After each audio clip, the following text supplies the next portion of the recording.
Am I wrong for proposing on a meaningful day for my fiance? I, 42 male, have been with my fiance for 5 years, 24 female. She used to work at a restaurant I went to frequently, and I used to only go just to see her and would often go alone.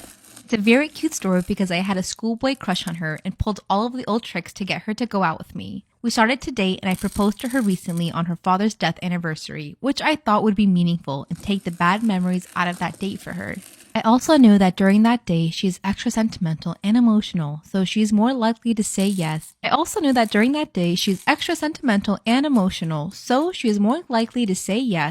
we would have a beautiful moment together honoring her late father's memory. She ended up saying yes. The following week she changed her demeanor and was very distant with me. She is not usually like this and she is very agreeable and shy, which is why I fell for her in the first place. But she was growing hostile and often disagreed with me on things she usually agreed with. We currently live with her mom, 48 female, and I lost my job due to conflicting political beliefs with my previous job as I could not afford to pay rent at my old home. I'm not currently seeking another job due to the fact that I sprained my ankle last summer and my industry is very physically demanding. Ever since the engagement, her mother and her have been very cold to me. Her mother stopped making my meals and my fiance is basically ignoring me. During dinner one night that I had to order in, I could not hold it in anymore when I finally broke down. I regrettably raised my voice and asked why they're icing me out. They look at each other, yet another way they always exclude me, and explain they found my proposal manipulative and not done right as it fell on an important date in their family. I explained to them what I explained here, and my fiance started crying. I felt very guilty in that moment, but stood my ground. So, am I the asshole for proposing to my fiance on the anniversary of her father's death? This past weekend I was in Charleston and I puked my guts out literally everywhere and I want to talk about it. So my fiance and I went to Charleston to go pick up our wedding bands and I was like so excited to be in Charleston. It's one of my favorite cities. It was his first time there. We had a full day already together and then on Sunday we had another open day. Our flight wasn't till like 6 p.m. So we were like, ooh, like let's explore. I wake up in the morning and literally the first second I opened up my eyes, the room was spinning. And it's not from what you think. The room was spinning and I was like, holy frick, what is happening? I sat up out of my bed and the whole room was like literally going in circles. So I sit up and I'm like, holy, what is happening? And I had experienced this feeling before. And so I was like, oh no, it's coming back. And I sat for like a good 15 seconds until the room stopped spinning. And I was like, okay, I'm good. We're good. Or so I thought. Also, I'm trying the new underpainting technique. I just want to see if it works. So I think everything's fine. And I'm like, okay, let's go. So I grabbed my fiance from his room and I'm like, let's go get coffee. We walk to get coffee. Everything seems, for the most part, normal. So after we get our coffee, we pack up, we check out of our Airbnb, and we're planning on basically going to explore Charleston. So we're walking around, and as we start to walk around, your girl cannot walk straight. I just messed up my makeup order, but whatever. So I'm like, Caleb, I'm like, something's wrong. Like I'm walking and literally I would take a step and I would fall over and then I would reach and grab him because I was literally about to fall over. He's like, babe, are you okay? And I was like, I don't think I am. So we were walking by a hotel called the Hotel Emmeline or something. And we were like, let's just go inside. I was like, I need to sit down. So I'm sitting down and the entire freaking room is spinning and I'm starting to feel so nauseous and my stomach is like turning and I'm like, oh my gosh, I think I'm gonna throw up. I think I'm going to throw up. My eyebrows look like I literally drew on Sharpie. Anyway, so I'm sitting there, the room is spinning and I'm like, this is vertigo. I am having vertigo again, which vertigo is basically when a crystal is off in your ear canal, causing your equilibrium to be off, which is how you stay balanced as you're walking. So I've had this before, and my fiance had done this Epley's maneuver thing on me before because that's how you resolve the vertigo. So he's like, okay, babe, you're obviously having vertigo. Let's do it again. We're in the middle of this freaking hotel lobby. We weren't staying there. And there's guests like walking around, the employees walking around. So basically my fiance is like, Jay, we've got to do the maneuver. Otherwise you're going to be sick the entire day. I did not want to do it because if you've never seen what this test is, it's basically where you lie upside down. Your head is hanging off the chair. He turns your head a certain way, and when you turn your head, it triggers it, and your eyes start, it looks like you're possessed. So he's like, babe, we've got to try this. This is the only hope. It's worked before. Let's do it again. We're in the freaking hotel lobby. There's a group of girls sitting across from us waiting for the Uber. Employees are walking by. I was mortified. I was like, babe, can we please, like, give these girls a warning? Like, I swear you're not casting out demons for me. You're just doing the thing. He's like, okay, yeah. So he tells the girls, he warns them because I knew some ish was about to go down. Another thing about the Epley's maneuver is that it actually triggers nausea even more because you will basically be moving the crystals around and it'll feel like you have to vomit. And so he did the maneuver. My eyes flipped out. They were glitching and twitching and he was like, oh my gosh.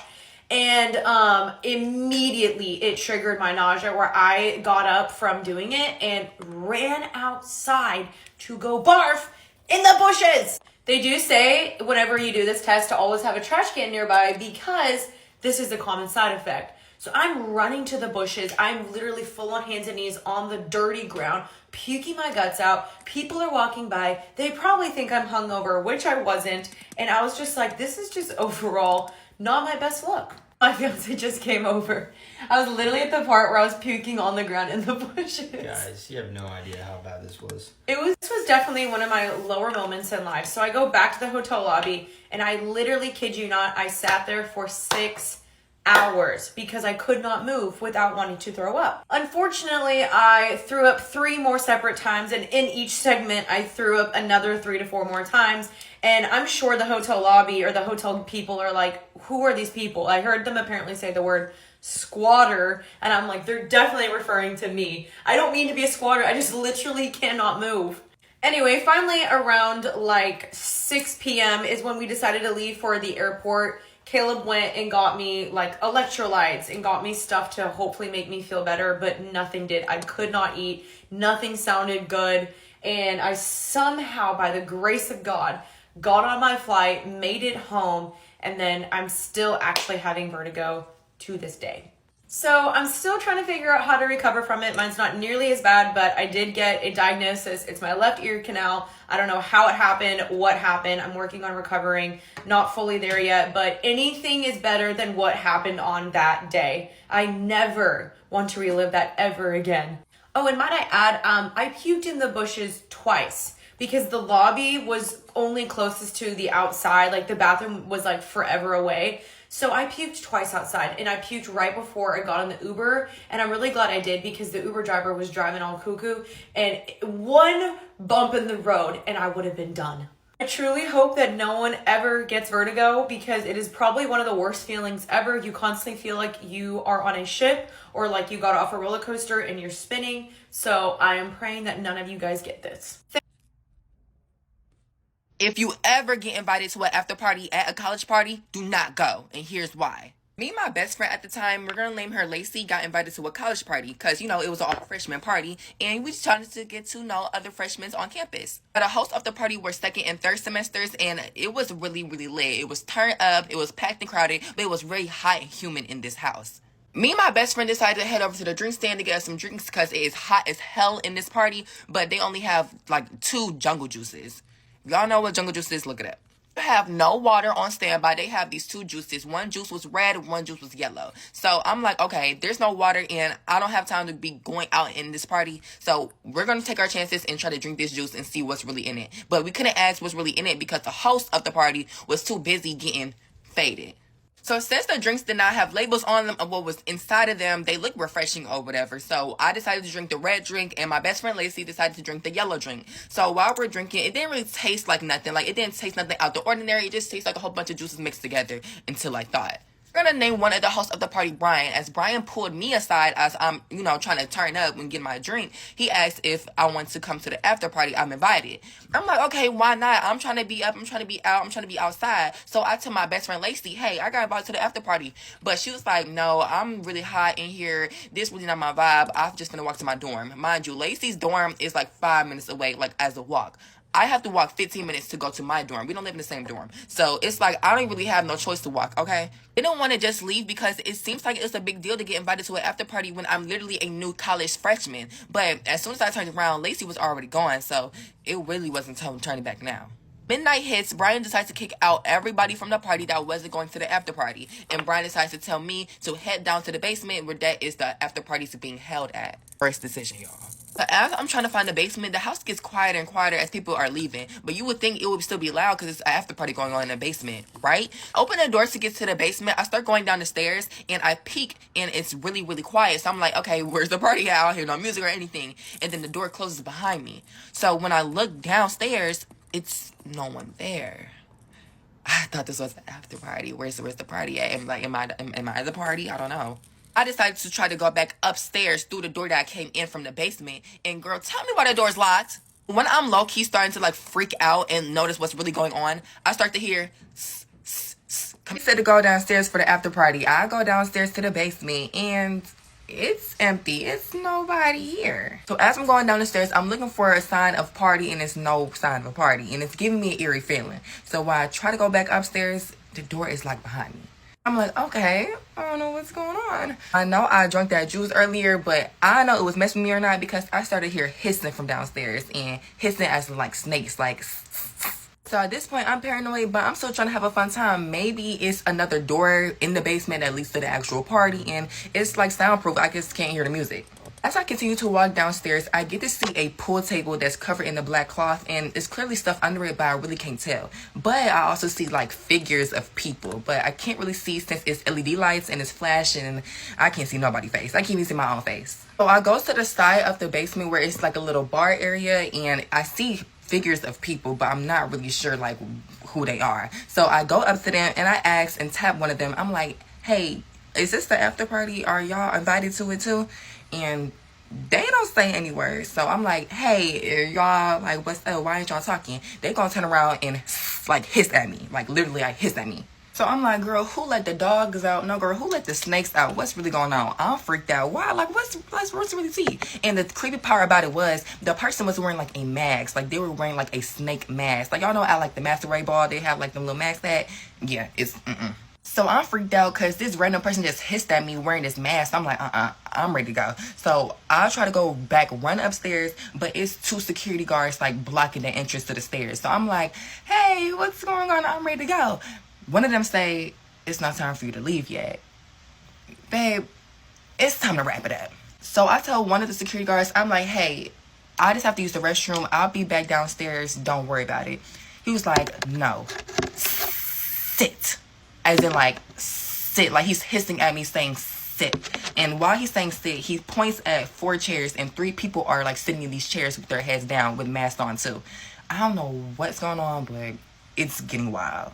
As he's telling me to sit down, he hands me a mask I have to put on myself. I'm like, okay, we're in it to win. So of course, I'm not trying to lose my life in this frat boy basement. So I decided to go ahead and comply, grab the mask, put it on, and go sit down where other people were sitting down at. But it was creepy because it seemed like I recognized one of the people that had their heads down in this chair. But I just couldn't tell who it was yet. So now it's me in the basement and I'm sitting with 3 other people and they look knocked out. They look like they're off some type of drug. I don't know what it is. But I'm over here trying to act cool, play it calm, have my mask on. But I look to the left and see the next person, try to ask them, hey, what's going on? And you wouldn't believe who it was, y'all. I decided to go ahead and lift up their face and it was my best friend who left me at the party, Lacey. I'm like, first thing, how did you end up in the basement? And second, why are you here and why do you have this snake mask on and why aren't you responding to me? I tried to wake her up, but it seemed like she was like off or something or she was asleep. I don't know at this point. So before I can even try to attempt to wake Lacey up, I hear like hissing sounds coming towards me in black figures. Mind y'all, I can't see what's going on. My vision is messed up. It's LED lights. I'm off that juice. I'm trapped downstairs and the security guards told me to sit down and I recognized somebody in the chairs. So when I lifted their face up, it was my best friend Lacey who left me at the party by myself. Girl, how did you get down here and why are you not responding to me? Before I can even get a response from my best friend, the party host Brian comes down and everybody starts to get in formation and it starts to get really, really crazy at this point. Brian comes down and stands at the center of the pool table and he decides to say, welcome to freshman initiation. Now, mind y'all, I don't go to the same college as Brian. This is a freshman orientation party, but it was for his college. I didn't know that. They didn't state it on a flyer. It just said a freshman party. I think that it's a freshman party for freshmen all around the county, but it's just a freshman party for their college. I didn't know that. So I guess they were initiating freshmen for their college. Girl, I don't go to your college. Brian said, get ready for freshman orientation. All the snake people with the snake mask on decide to get in the edge of the pool table and get to line up. And he reveals what's under the pool table, and it's needles, and it's a hot rod that you burn yourself with.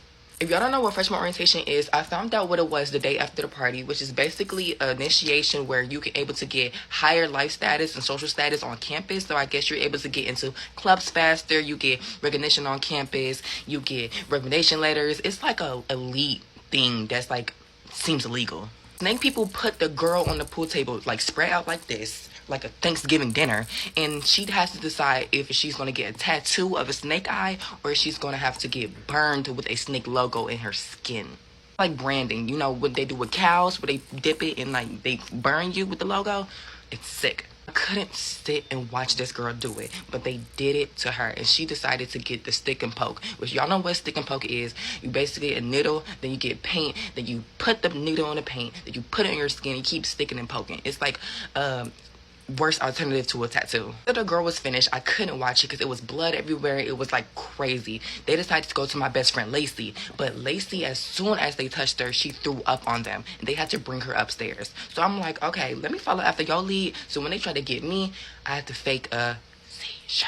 You gotta do what you gotta do to get out of the situation, okay? So when they brought me and Lacey upstairs, Brian came upstairs with them, and Brian said to tie us up and bring us downstairs when we're ready. So the snake people decided to go in the back to get some ropes and stuff, or whatever they're gonna get. I don't know if it's gonna get some zip ties or what, but I decided to go ahead and work 2 steps ahead, and I had to leave. So I go over to Lacey, I help her up, and I grab my coat, I grab my phone, and I grab my purse from the closet, from the entrance, and we sprint over to her dorm, because her dorm is only 5 minutes away from the party. Once we get to her dorm, we lock the door, and we passed out on her floor, because girl, we don't know what we ingested, we don't know what we drunk, but it was just, we just blacked out. This morning we had to recollect what actually happened to us that night, and we are so glad that nothing happened, like harmed us, like literally, because if we would have ended up on that pool table with a tattoo or a little burn mark, we would have been over with. To this day, we don't know who really Brian is, but I know what he looks like, but we would never ever touch that house again. Never get on here to talk, but I wanted to explain to y'all how I became Michaela's caregiver, because it's a very unique situation, I would say.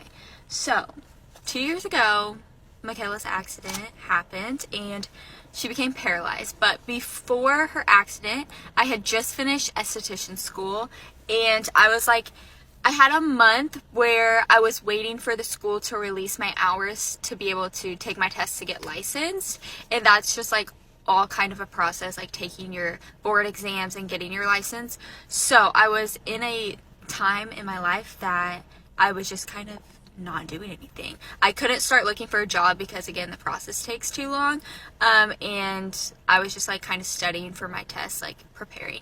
Michaela's accident happened on September 20th, 2021. She was Trigger warning. Oh, sorry. She was in the ICU for 4 weeks. And again, it was all just God's timing, because I got to be in the ICU with her every day.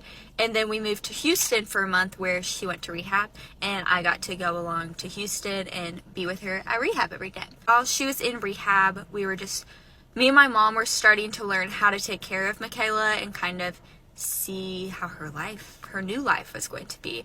And just learning all of that is very overwhelming. And me and my mom just had a lot of talks, like, okay, do we want to hire a nurse? Like, what do we want to do? How are we going to do this by ourselves? But we just kind of took a step back and we're like, okay, is Michaela going to be happier with a nurse? Like, yes, she'll build a relationship with that person, but like basically a stranger coming in, taking care of her. Michaela's already dealing with so much, like, no, I don't think that's right. So me and my mom were like, okay, we're going to do it. We got this. We're going to do it. And let me tell y'all, in the beginning, it was so hard. Like, it was so hard. Especially, as soon as she came home from rehab, like, getting Michaela out of bed in the morning took us, like, 3 hours. Like, it was a 3-hour process. I was still so fragile at that point. She was so fragile. She had a neck brace and a chest brace on. She was in a power wheelchair. And again, like, everything was just so scary because we'd never done it before. It was all new to us, and it was a lot. But those days were very exhausting. But obviously now we got it down. I'm not Michaela's full-time caregiver anymore because I don't live with her. I actually moved out 6-7 months ago, and so she lives with my mom. But I'm still like a part-time, I guess. I caregive with my mom. The next 3 days, my mom's working all day, so Michaela's with me. And I'm with Michaela every single day. So We're sisters. we're sisters. Our relationship hasn't changed. Well, it has changed because now I'm also her caregiver, not just her sister, but closer than ever. Love you so much. I love you. Yeah, I think we have a very unique situation and dynamic. Thankfully, Mariah and I had a great relationship before our accident. Our accident? My accident? It's our accident. No, my accident. We had a great relationship before my accident, and obviously everything just made us closer. I think it was definitely tricky in the beginning, you being my caregiver and also being my sister, because again, we fight. Like, we don't fight, but of course we argue, and We're sisters. we're siblings. Like, of course we bicker and just get And we're angry spending at each other. basically every hour of the day together. Like, we're gonna get annoyed with each other. Yeah. And again, you know how to get on your siblings' Nerves. Nerves. Push their buttons. Yes. So, like, of course there's moments where we're both just, like, annoyed with each other. But one thing I really respect about you and appreciate is you don't let your feelings dictate how you take care of me. Yeah. You have Which to is put a that big aside thing. and, Yeah. like, okay, yes, I'm annoyed with you right now, but, like, I'm still gonna help you and take care of you. I'm not gonna leave you by yourself. Because, again, first off, that's, like, neglecting me. So I appreciate you don't do that. Yeah, it can be tricky. Again, like, we're 2.5 years out. Yeah. Like, we've got it down pretty Yeah, good. it There's took still- a while. Like, the first year was really rough. Like, trying to course. figure out roles and just not only roles with but our mom. Yes. And because, again, Mariah was, like, a parental figure now. But I'm like, Yeah. you're my sister. Like, yeah. It was hard. Like, it was weird. It felt like I have two moms. Yeah. And then I would get, like, angry because I'm like, just be my sister. Yeah. You know? So it's, I don't know, it was really, was hard. really tricky to figure out. yeah, but I feel like also me moving out helped a lot with that. Yeah. 2.5 years out, which is crazy. It feels like yesterday, but it also feels like forever ago. Would say we're doing a pretty good job. We got things down. We're living a good life. So I just said to her, look, I'm really sorry. You don't look like this type of person that would normally have bad breath, but your breath is really bad right now. Oh my God. And I'm not really trying to kiss. Recently, I was on a dating app, right? And I was out with my friends, and some girl that I had matched with had messaged me and was like, yo, do you want to stay over tonight? It was like a Saturday or Friday night. I was like, bet. Fuck yeah, sure. Now, this, as I'm getting older, when people are that easy, not that easy is a bad thing, but when it's that easy, something is weird. Something weird's going on. I wrote back, yeah, I'm down to sleep over. She was like, you want to just come to this bar real quick that we're at before I go home? Me and my friends were all like out. I was like, bet. So I linked her at this bar. She's there with a couple of friends. I'm talking to them. I'm getting to know them or whatever. I start to stand next to the girl that I'm supposed to be hooking up with. When I tell you I smelled the worst smell I've ever smelled. I'm not just talking, oh, she had the worst breath I've ever smelled. I'm talking this was the worst smell of all time, okay? It was so rancid. And it's her breath. And I'm like, is this her breath? Like, I'm like, fuck, this is her breath.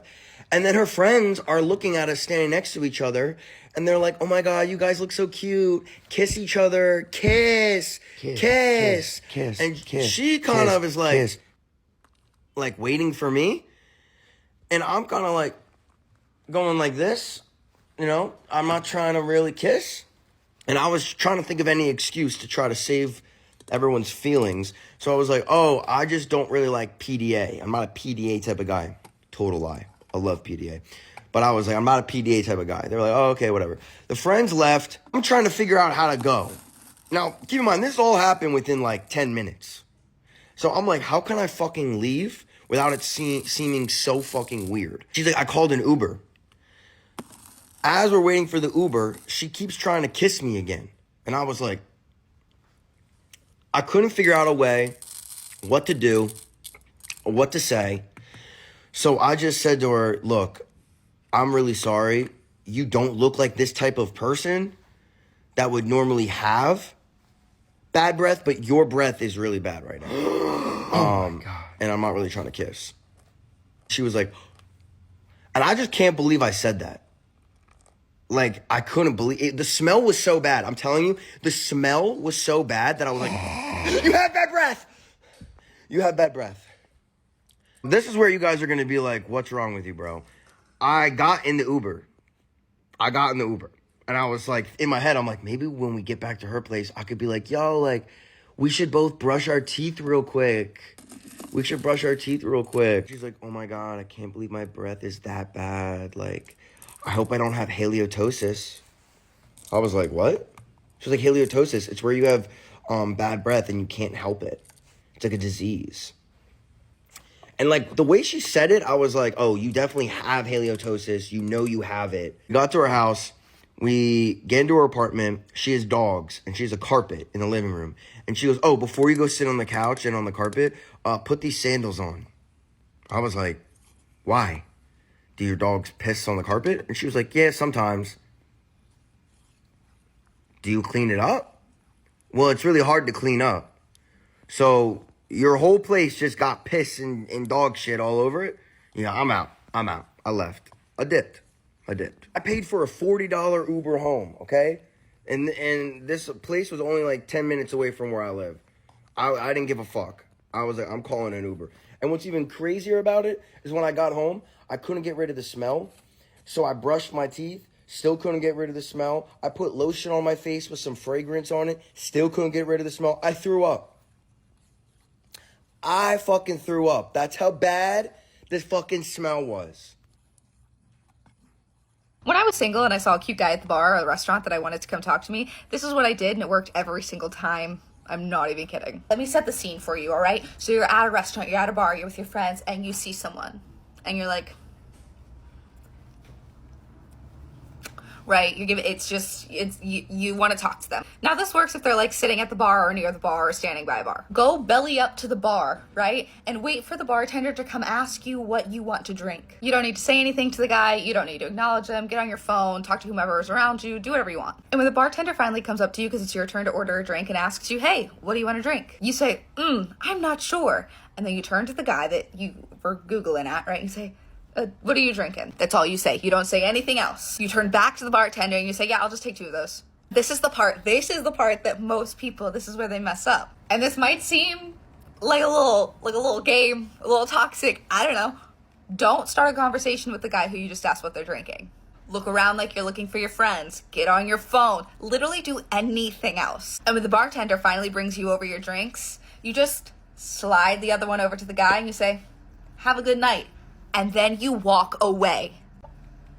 When I tell you this leaves a man baffled, they don't know what to do. Men never have people buying drinks for them. And I guarantee that man at some point in the night is gonna come over and thank you for the drink or start talking to you. When I tell you this works, every time. And like every single one of my guy friends agrees that, oh yeah, if a girl did that to me at the bar, I would definitely go talk to her. Just like, guys, if I'm wrong, let me know that I'm wrong. But it worked every single time for me when I was single. Ladies, if you see a cute guy at the bar, buy him a drink. Just, why not? See what happens. Anyway, that's it. Gotta go. Bye!